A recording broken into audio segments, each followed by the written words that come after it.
And I want to get into nominalism, the problem of nominalism in the Middle Ages, which really gave birth to postmodernity. And our problem today is postmodernity and the problem of God. We don't really have in the world, despite what you see out there, we don't actually have a transcendental belief anymore, which was based on a three-tiered universe.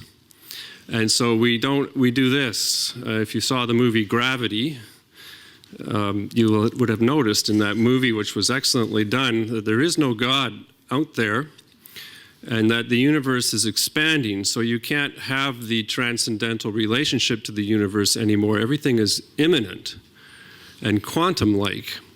And that's a different universe. So the reasoning used to do Platonism doesn't really exist.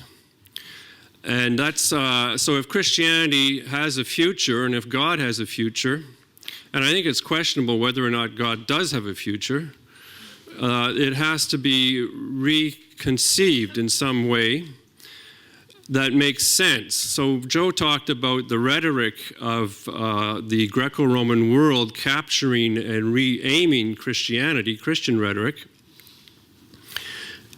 through the Platonic foundation.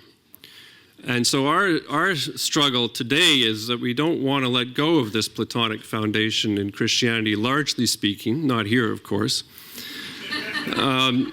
And we are having a problem finding the right rhetoric that makes it possible to have something like religion or human spirituality in a postmodern world. And there's a whole bunch of options. I want to try to go through them. But anyway, here's where we're going to start with our human being who has now orbited the Earth and who has seen that the idealistic world, the world of ousia, substance, and hypostasis, the world of persona, isn't really up there after all. And that if you wander in the universe, you just go around and around and around. You don't really go anywhere. So we're kind of stuck inside it.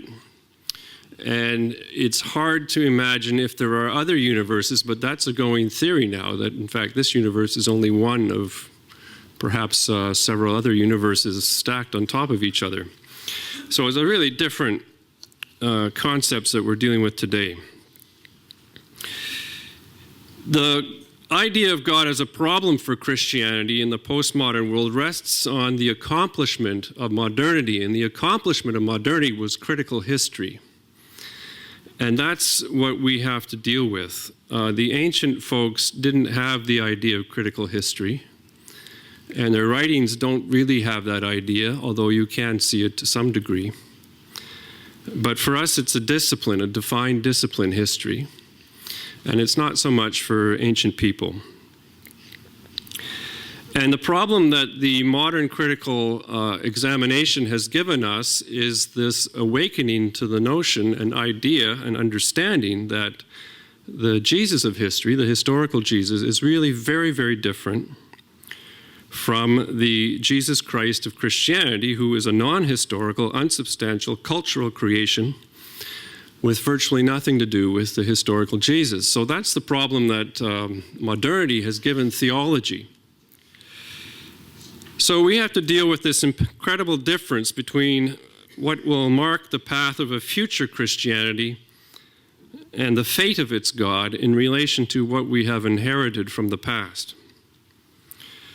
I want to say that Christianity is not alone in this at all. Sometimes we think that it's, the fate of Christianity and too bad for Christianity, but it's, of course, the same thing for every religion in the world.